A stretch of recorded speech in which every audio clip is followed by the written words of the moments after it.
Blinded by love, I gave up my chance to study abroad because my infertile boyfriend asked me to adopt a foundling. Soon we got married, and from that day on, I poured my heart and soul into caring for this family and raising that child. After 30 long years of hardship, our adopted son finally started his own career and family. Just when I thought I could finally breathe a little easier, I was diagnosed with a terminal illness. Faced with exorbitant medical costs, I was about to reassure my husband and son that I had my savings. They cut me off angrily. Your money? That's this family's money. This illness is a bottomless pit throwing money into it won't even make a sound. Mom, Dad's right. I'll need a lot of money in the future. Don't be so selfish. They forced me back home, fed me painkillers for 10 years, and watched me slowly fade away. After I died, my husband eagerly welcomed his true love into the house. My son also held her, sobbing uncontrollably, saying how much he regretted not being able to care for his real mother all those years. It was then that I realized that my entire life had been a lie. I had sacrificed everything for others. When I opened my eyes again, I was back to the day my boyfriend held the abandoned baby in his arms and asked me if we could keep it. I shot him a glance and immediately closed the door. Send it to the orphanage. Josiah Anderson panicked. How could we do that? I looked at him, smiling at his self-righteous look. Why not? Is it any more absurd than an unmarried woman like me adopting a child? Josiah frowned, then softened when he saw how firm I was. Lauren, this is a life. Look at how pitiful he is. He was abandoned when he was so young. We're getting married soon anyway. Wouldn't it be nice to start raising a child a little earlier? He spoke so sincerely, but these were words I had heard in my past life. Now, they sounded so disgusting, but I had believed them back then. My parents had wanted me to pursue further studies abroad, but for Josiah and this child, I tore up my plane ticket, insisted on adopting him, and married Josiah without even a ceremony. From then on, I began a long life of sacrifice. In the end, after I died, they inherited my family's fortune and lived happily with his lover and their bastard. This is indeed a life, and it's pitiful. But that's even more reason to send him to the orphanage, where there are professional caregivers. What do I, with no experience raising a child, know about taking care of him? Josiah was stunned. This was probably the first time I had ever contradicted him. We had grown up together, and I had always been obedient to him, always soft-hearted, forgetting about myself for his sake. But he seemed to remember something and sighed in relief. My mom can help you. I laughed coldly in my heart. Help? In my past life, his mother had indeed helped for a few days, but soon after, she had a stroke and became paralyzed. I had to care for both the child and his mother. It wasn't until after she died, when I went through her medical records, that I discovered she had never been paralyzed at all. She had just wanted to lie there and be waited on by me. I took a deep breath. Josiah, I think I need to reconsider our relationship. You know, my parents always wanted me to study abroad. With that, I was about to close the door. Josiah, seeing this, blocked the door with his foot, his face full of anxiety, still trying to speak. At that moment, hurried footsteps approached. A young man rushed over. Josiah. Hurry, the company needs you. His colleague glanced at me, then at the bundle in Josiah's arms, his expression a bit strange. I saw it clearly and smiled coldly inside. It was the same old routine. Josiah had called for backup, probably waiting for me to soften and offer to take the child first, telling him to go ahead and handle his work. Then he could smoothly place the child into my hands and slip away free and clear. This time, I didn't say anything. I just stood there silently, my hands behind my back, my refusal clear. His colleague continued to urge him. Josiah finally made up his mind, turned to me with a pleading look, and shoved the bundle into my arms. Lauren, please. You're the softest-hearted person. After I finish my work, I'll come back and help you take care of this child. The weight of the baby, smelling faintly of milk, unexpectedly collided with my chest. The next second, Josiah had already disappeared. The familiar yet strange sensation made me shudder. Countless memories surged back to me. Running to the hospital in the dead of night, holding his feverish little body. The first time he called me Mommy, I cried tears of joy. And when Josiah took my life-saving medicine, my son coldly said, Mom, just stop struggling. Go in peace. You've wasted my parents' time for years.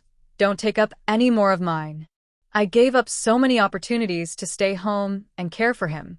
This child had truly grown up on my blood and sweat. In the end, he turned into an ungrateful brat. Now, standing before the empty hallway, only the two of us were left, me and the fragile, wailing infant in my arms. My parents' confused voices came from behind.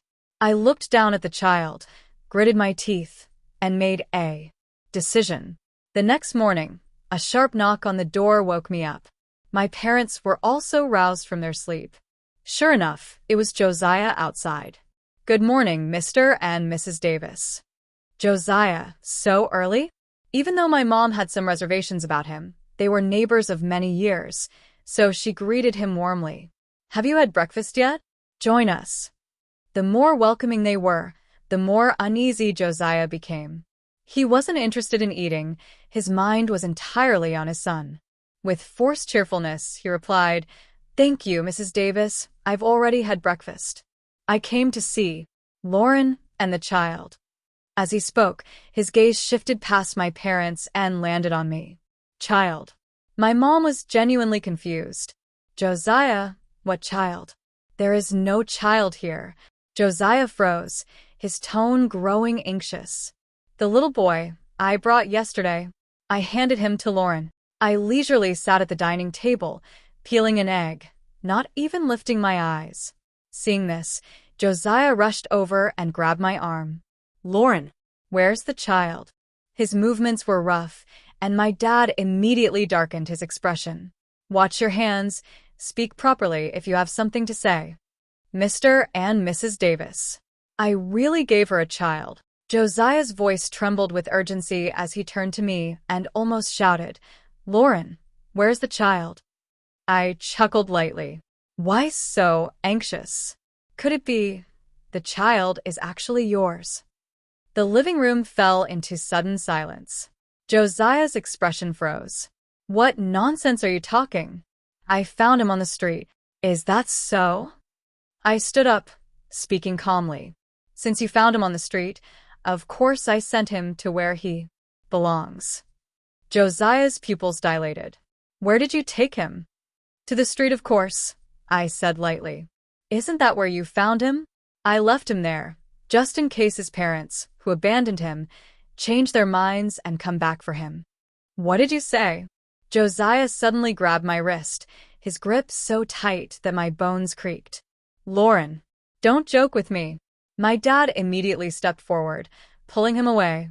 Josiah, let go of her. I shook off his hand, rubbing my reddened wrist. I'm not in the mood for jokes. I still need to pack for studying abroad. Studying abroad? Josiah looked at me, confused. How can you go abroad? Who will take care of the child? If you leave? My mom, thoroughly puzzled, asked, What child? What on earth are you talking about? And Lauren's program starts overseas next month. We agreed on this long ago. Josiah took a deep breath and forced a smile at my mom. Mrs. Davis, I'll explain this to you later. Life. He turned back to me, grabbed my arm again, and pleaded, Lauren, please tell me, where's the child? It's A. And slap him. Looking at his self-righteous, calculating face, I felt my blood surge. Just as I was about to raise my hand, oh my, this is serious. Our neighbor, Mrs. Morrison, suddenly leaned out, her face filled with urgency. This morning, they found an abandoned baby in a park nearby. The poor little thing's face was so red, it was burning up. The ambulance just took him away. So pitiful.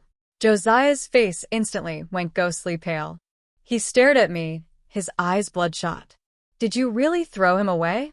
Was startled too. I had clearly left the child at Summer Hayes' doorstep. How did he end up in a park? Before I could think it through, Josiah suddenly grabbed me and pulled me toward the door. Josiah. What are you doing? My dad shouted, his voice stern. Josiah, ignore him completely. To the hospital. Right now. My mom tried to stop him, but Josiah shoved her aside.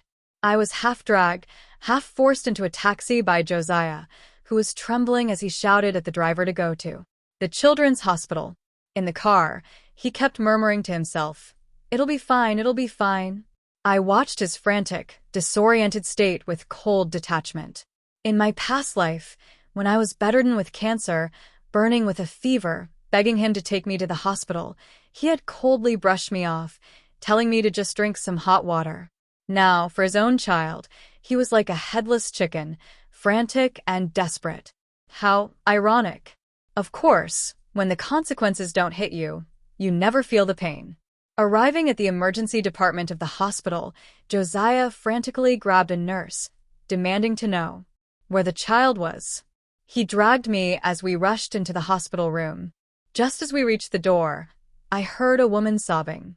Pushing the door open, I saw Summer holding the sick child, his face flushed, breathing shallow, her cheek pressed against his forehead, tears streaming down her face. "It's okay, sweetheart. Don't be scared."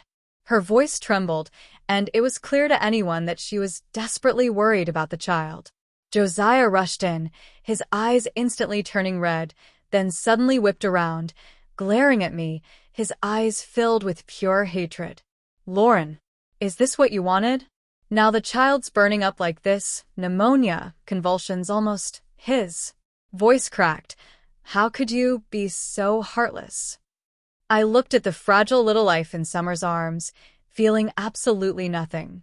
In my past life, they had drained my youth and my health, climbing step by step using my family's resources. In the end, they watched coldly as I took my last breath. Whether this child lived or died didn't matter to me. Heartless. I turned my gaze to Summer. "Josiah, I personally placed this child on Summer's doorstep yesterday and left a note." "So how?" I paused, my tone confused. How could he end up outside in the cold all night, only to be found in a park? "This morning." Summer's eyes widened in shock. "Lauren, what are you saying?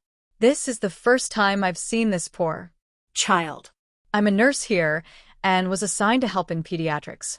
When I saw the child so sick and no one was taking care of him, She wiped away her tears. If you really left the child at my doorstep, how could I have let him stay outside all night? If I had found him first, I would have taken care of him properly. We've known each other since we were kids. You know what kind of person I am." I frowned at her words. I used to think Summer was kind and innocent, so when I gave up my chance to study abroad, I asked my dad to help Summer get the opportunity instead. I was willing to let my best friend live out the dream I couldn't fulfill.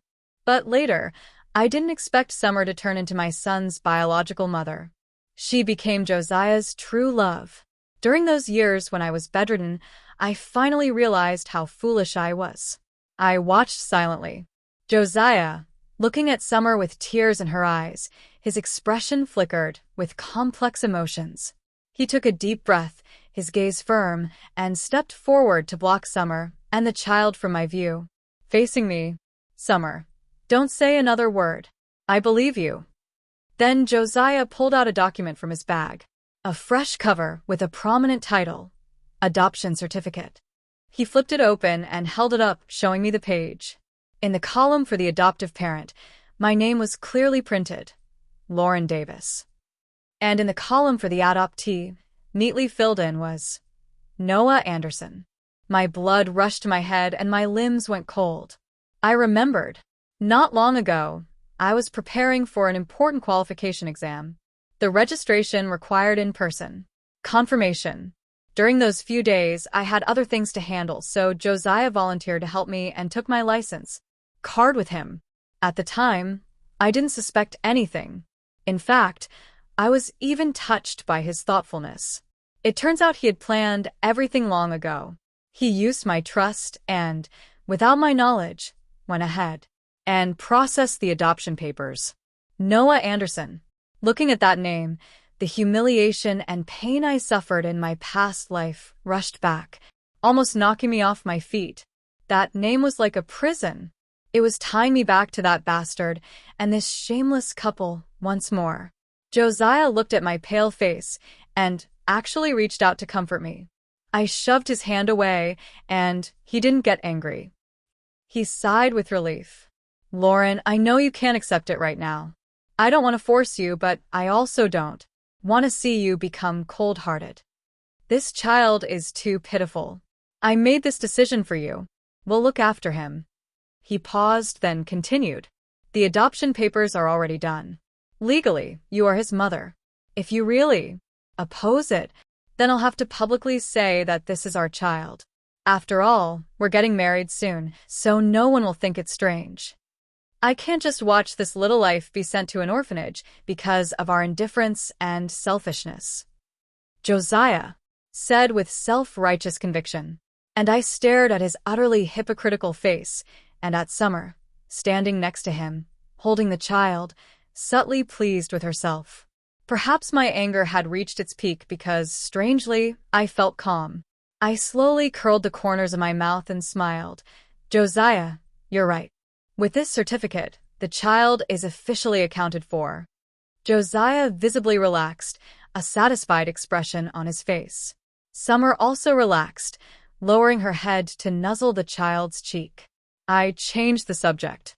But I'm leaving for studying abroad next month. The school has already processed everything, and I've paid the tuition fees. If I don't go, the opportunity will be wasted. Josiah almost immediately responded, That's no problem at all. How could it be wasted? He turned to Summer.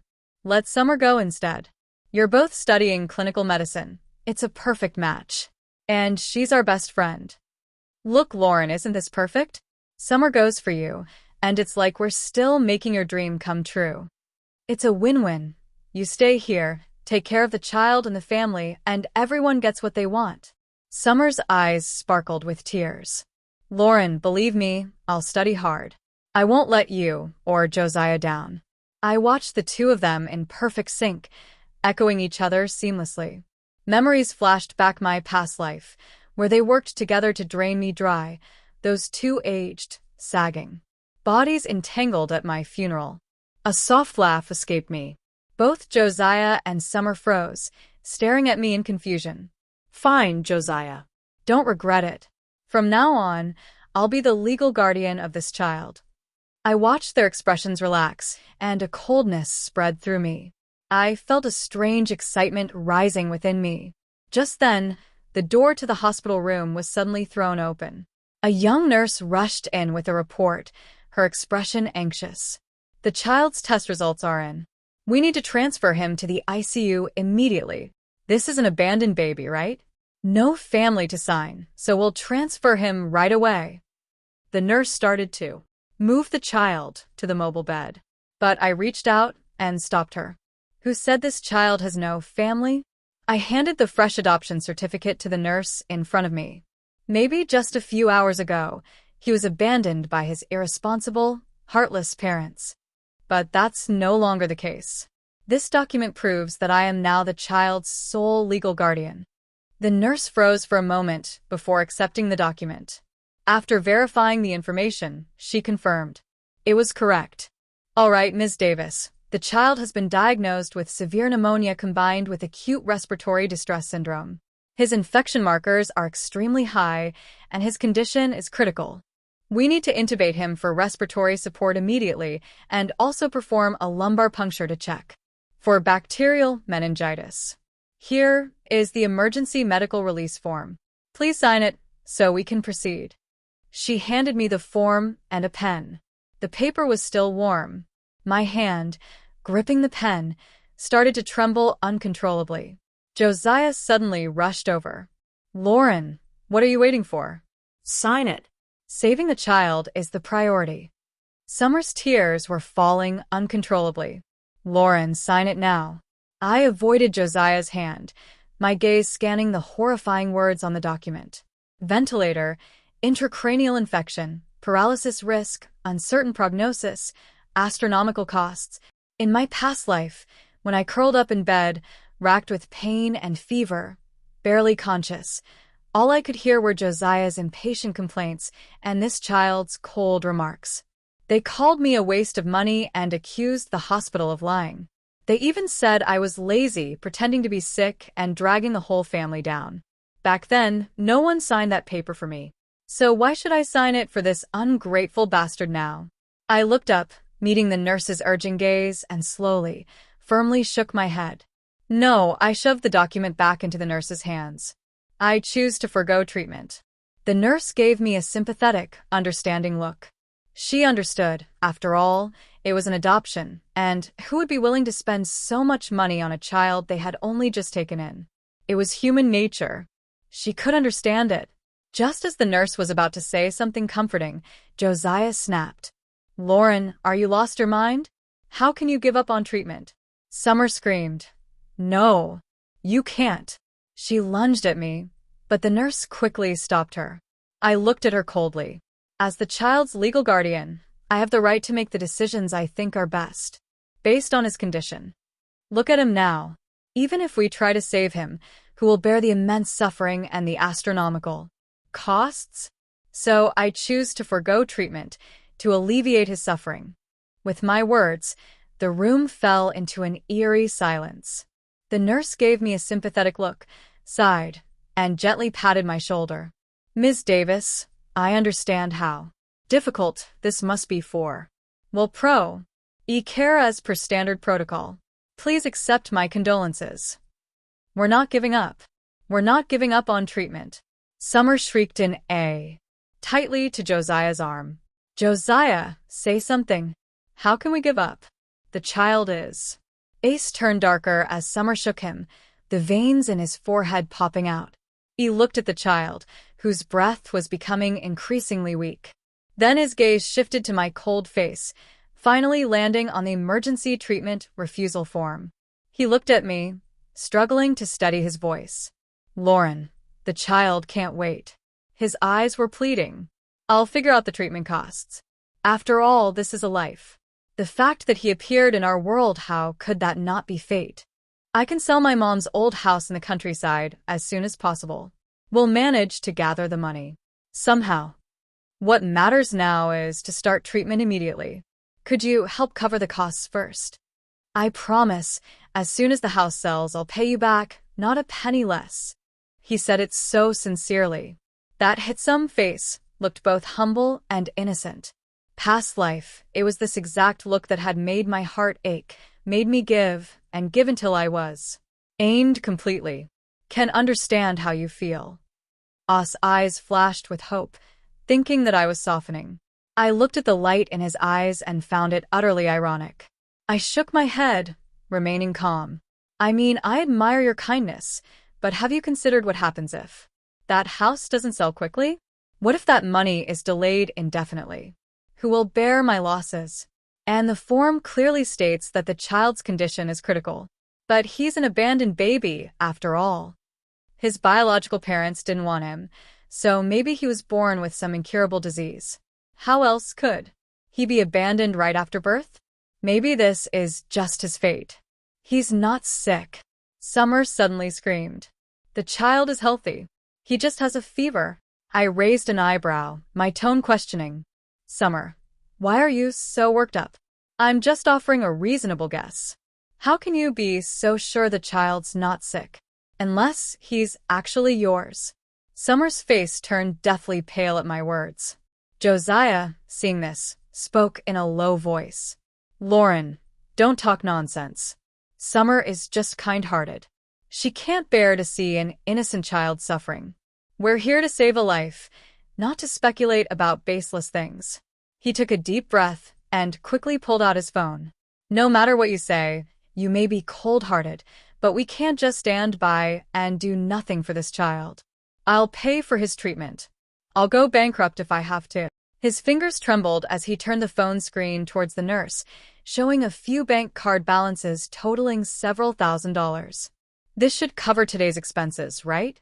Please take the child for treatment. I'll figure out the rest. The nurse looked at the small amount of money, then at the child, her face filled with hesitation. Mr. Anderson, this sum? I'm afraid it'll only cover a day or two of basic ICU care. The follow-up tests. Medications, it won't be nearly enough. Also, without a legal guardian's signature, we can't proceed with invasive treatments. Sign it. I'll figure out the money. Josiah turned to me, his eyes wild, the pleading in them completely gone, replaced by ruthless determination as he was cornered. Lauren, you have to sign this today. This is to save a life. You can't just stand by and watch him die. I had already prepared for this, stepping behind the nurse. Josiah, what are you trying to do? Forcing me to sign is illegal. Nurse, please call the police. The nurse, frightened by his frantic behavior, stepped back. Mr. Anderson, please calm down. You can't force a family member to sign. This is a hospital. If you keep this up, I'll call security. Josiah glared at me fiercely. Summer was sobbing uncontrollably by the side. I looked at him, seeing him at his wit's end, and for some reason, I felt oddly calm. Josiah, if you want to save this child, I'll give you two choices. Bring proof of your special relationship with the child, go to court to change the guardianship, or respect my decision as the legal guardian. Otherwise, if you touch me again, I will call the police and sue you. Feel free to try. At that moment, the child suddenly gasped for breath, his little face turning red. Summer went crazy. What's wrong with the child? Don't scare me. If something happens to him, I won't live. Josiah, look at him. He's not going to make it. Please do something. Summer looked at Josiah with tear-filled eyes, her gaze filled with desperate hope. Josiah closed his eyes suddenly, then opened them again, his gaze now filled with frenzied determination. Lauren, you have to sign this today no matter what. Before I could react, he rushed toward me without hesitation, reaching out to force my hand. The next second, a sharp slap landed squarely on Josiah's face. My hand tingled slightly. Josiah was stunned, his eyes moving from confusion to pure rage. He probably never imagined that the girl who had always obeyed him would slap him in front of everyone. today. You dare slap me? Josiah was completely enraged, lunging at me with more ferocity. The nurse screamed in fright. I was about to raise my hand to slap him again when a shout came from the doorway. My dad's tall figure stormed into the room immediately, kicking Josiah hard in the chest. Josiah, caught off guard, was knocked to the floor. I looked at my parents, who had arrived just in time, and finally, the tension in my chest eased. My dad stood protectively in front of me, his face livid. How dare you, Josiah?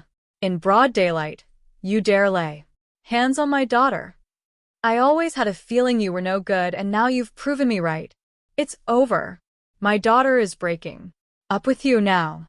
My mom rushed over, trembling as she hugged me. Lauren, are you all right? I looked at my parents' concerned faces, then at the disheveled Josiah and the completely stunned Summer. My heart was ice cold. Dad, Mom, I'm fine. I gently patted my mom's hand to reassure her. Then I stepped out from behind her and stood next to my dad, calmly stating, Josiah tried to force me to sign a form agreeing to use a huge amount of money for this child's medical treatment. When I refused, he tried to force me. Forced you to sign? And tried to lay hands on you. My father's anger flared even hotter. He jabbed a finger toward Josiah. Josiah, let me make this clear, this isn't over. If anything happens to my daughter, I'll fight you to the end. And what's all this about a child? What adoption certificate? Explain. Yourselves now.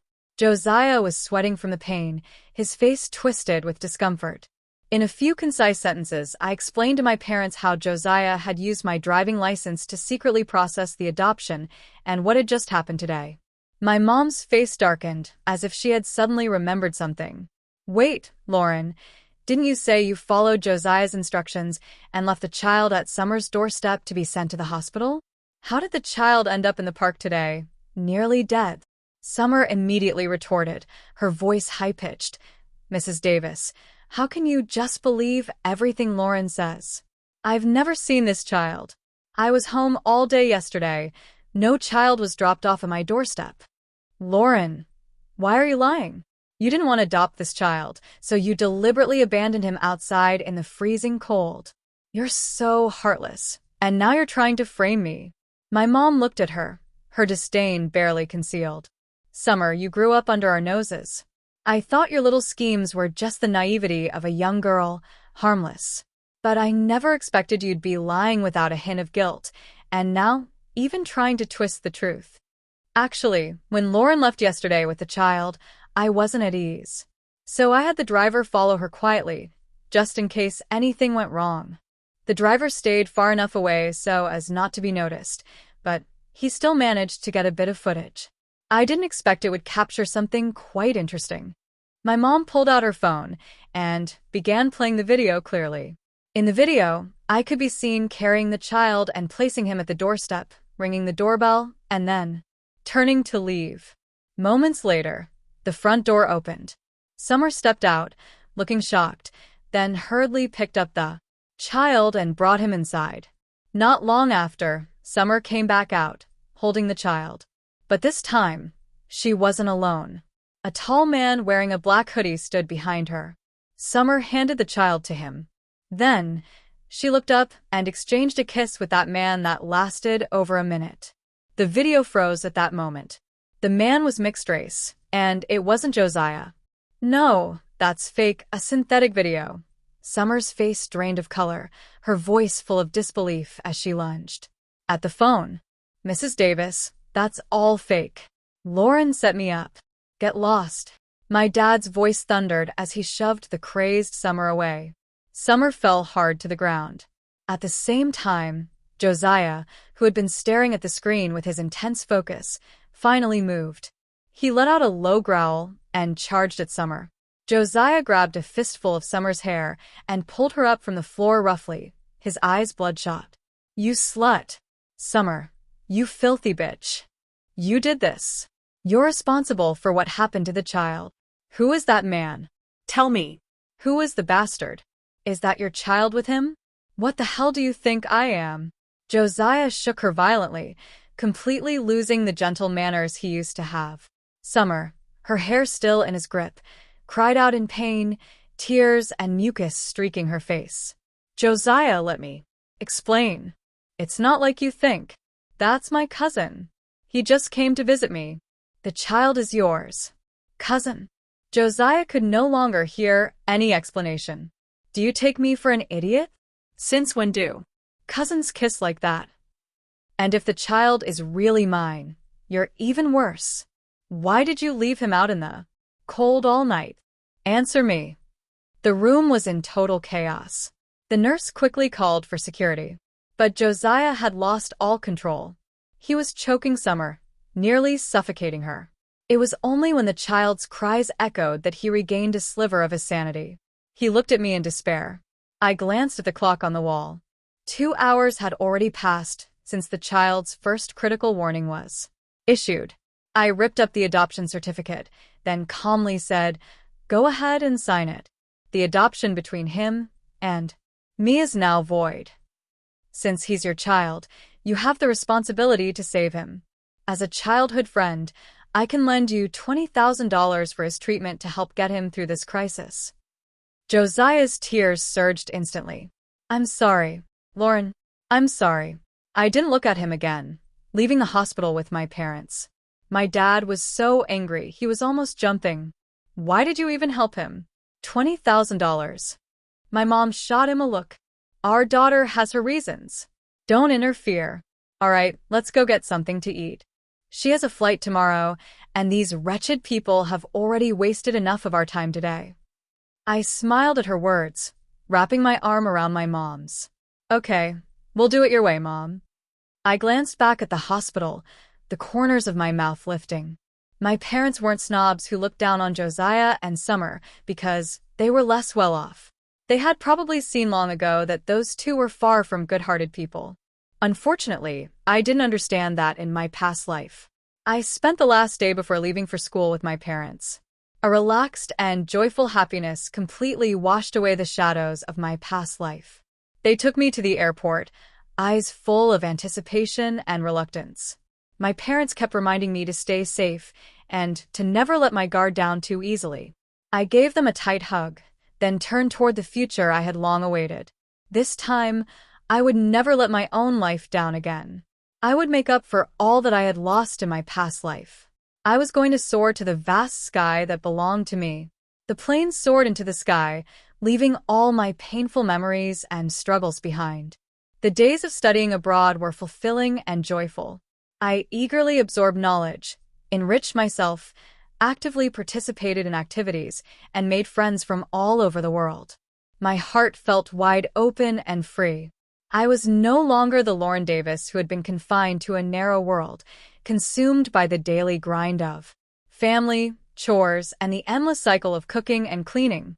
Josiah's messages kept coming. He sent countless emails and texts expressing his regret. "Lauren, are you okay? Be careful out there. Take care of yourself. Lauren, it's all my fault. The one I've loved all along is only you. But you're so dazzling. If I had let you go abroad to study, you would have flown away and never come back. I was too weak, too afraid to risk losing you. And Summer, and I never should have started anything. It was when you got your study abroad spot. She came to my place drunk. Maybe it was just to warm each other up. We had one night of warmth, and then I never expected to have a child. I did a paternal test, and it's definitely mine. Maybe it's fate, but I'll never get your forgiveness, will I? Lauren, I wish you all the best in your future. I hope you'll turn around and look at me. Lauren, I'm getting married. Yes, to Summer. The child is very sick and needs care, so I'm sorry I can't keep waiting for you anymore. Lauren, I love you. Countless messages. All of them made me sick to my stomach. But there was one message that gave me a sense of relief. The ungrateful bastard had a poor prognosis. Due to the delay in treatment, he had severe aftereffects. I guess it was his fate after all. Later, my mom angrily called me to tell me how those two had ended up getting married. I couldn't help but smile. One was Josiah, publicly cuckolded. The other was Summer, who had nowhere to go after being disgraced. Of course, they ended up together. Their married life, however, was full of strife. Without my family's support, Josiah's career didn't soar as it had in the past life. He now had to compete for every job opportunity. Every time I posted a glamorous photo on Instagram, Josiah would beat Summer with his fists, turning his resentment for her betrayal into punches. To him, Summer was just his son's free nanny. And after all the disgrace, Summer was kicked out of her family with nowhere to go. She was beaten, but dared not leave. She could only endure, living in suppressed pain, serving her extremely dissatisfied mother-in-law and her crippled, slow-moving son. 20 years passed in the blink of an eye. In my professional field, I grew more brilliant and outstanding. I had a husband who supported my dreams for 20 years and a smart, lively daughter. This life, I was surrounded by love and illuminated by my dreams. When I was invited back to my home country as a renowned professor, my parents, who had come a month ahead to prepare for my return, were there to pick me up. We happily walked out together, but just then, a janitor bumped into my daughter's luggage. The janitor quickly apologized, lifting her head to reveal a weathered face. It was Summer. She clearly recognized me, her gaze complex, but she quickly fled, disappearing into the crowd. I gave her a quick glance, then turned my attention away, my heart unchanged. It was like seeing a tree or a bush, something ordinary. I thought my return to the country would be smooth, but I didn't expect an unexpected turn. Josiah, along with Noah, appeared at the venue where I was giving a lecture. They waited for the crowd to disperse before approaching. Josiah came up and immediately asked, "What's going on? Are you out of your mind? Why haven't you come home? What is all this about?" Noah was also on the verge of breaking down, pointing at his cane. "Mom, what's going on? How did I become disabled?" Josiah shouted sternly. "It's because of you. You didn't cooperate when the treatment was needed. Now look at your son. How is he going to get a girlfriend? You don't even want to see your own grandson, do you? I see you're doing pretty well now. I should have let you go abroad to study. Now, contact someone and get your son treated." I won't argue with you anymore. Mom. Hurry up. I don't want to live this way anymore. Why did you drag me into your fight with Dad? Ridiculous. I couldn't help but laugh at their shamelessness. I ignored them, focused on my phone. They probably thought I was really contacting doctors, so they didn't say anything. They just quietly waited. Time passed slowly, second by second. My patience held out until the very end. It lasted so long that even after Summer had stabbed them both right before my eyes, I still hadn't left. I stood by, calmly watching the dramatic scene unfold. Summer, holding the blood-stained knife, smiled bitterly. Lauren, did you plan this from the beginning? You're never going to let us go, are you? I stood behind the bodyguards, coldly watching her. Yes. Summer burst into tears. I hate you. I've never been worse than you. At that point, I couldn't be bothered to listen. My healthy, lively daughter was running toward me from afar, holding my favorite cakes. My time was valuable, and I had no time to listen to my enemy's grievances. Everything else would be left for the police to handle. I would spend all the time life had given me feeling love and living success.